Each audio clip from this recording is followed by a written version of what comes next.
মধ্যে গণভোট আয়োজন করে তার আলোকে আগামী ফেব্রুয়ারিতে অবাধ সুষ্ঠু গ্রহণযোগ্য নির্বাচন এবং জনগণের ভোটাধিকার প্রতিষ্ঠার মাধ্যমে বাংলাদেশে একটি ন্যায়ভিত্তিক জবাবদিহিতামূলক গণতান্ত্রিক রাষ্ট্ররূপে গড়ে তোলার লক্ষ্যে আন্দোলনরত দর্শনের পক্ষ থেকে আজ 19 নভেম্বর আন্দোলনের 5 দফা গণদাবি জাতির সামনে তুলে ধরা হচ্ছে। আজ 19 অক্টোবর আন্দোলনের 5 দফা গণদাবি জনগণের সামনে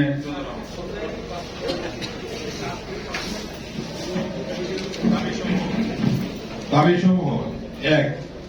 জুলাই জাতীয় সনদ বাস্তবায়নের আদেশ জারি, উক্ত আদেশের উপর আগামী নভেম্বর মাসের মধ্যে গণভোট আয়োজন করা। 2. আগামী জাতীয় নির্বাচন কক্ষ অথবা উৎসবকে নির্ক্রিয়ার পদ্ধতি চালু করা। 3. অবাধ সুষ্ঠু গ্রহণযোগ্য নির্বাচনের লক্ষ্যে সকলের জন্য লেভেল প্লেইং ফিল্ড নিশ্চিত করা। 4. ফ্যাসিস্ট সরকারের সকল জুলুম নির্যাতন, গণহত্যা, দুর্নীতির বিচার দৃশ্যমান করা। এবং 5. স্বৈরাচারের দোসর জাতীয় পার্টি ও 14 দলের কার্যক্রম নিষিদ্ধ করা।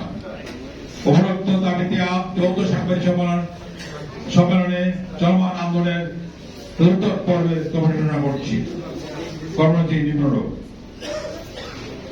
20 অক্টোবর রাজধানীতে বিক্ষোভ সমাবেশ ও মিছিল। 25 অক্টোবর সকল বিভাগীয় শহরে বিক্ষোভ সমাবেশ ও মিছিল। 27 অক্টোবর সকল জেলা শহরে বিক্ষোভ সমাবেশ ও মিছিল। আগামী 27 অক্টোবরের মধ্যে দাবি না মানা হলে দেশব্যাপী বৃহত্তর আন্দোলন ডাক দেওয়া হবে ইনশাআল্লাহ। এসব কর্মসূচি বাস্তবায়নের মাধ্যমে জনগণের দাবি আদায়ের লক্ষ্যে ঐক্যবদ্ধ হওয়ার জন্য আমরা দেশবাসীর প্রতি আহ্বান জানাচ্ছি। ধন্যবাদ। অধ্যাপক মিয়া মোহাম্মদ গোলাম পরোয়ার, সেক্রেটারি জেনারেল বাংলাদেশ জামাত ইসলামী। অধ্যক্ষ ইউনুস আহমদ, মহাসচিব ইসলামী আন্দোলন বাংলাদেশ।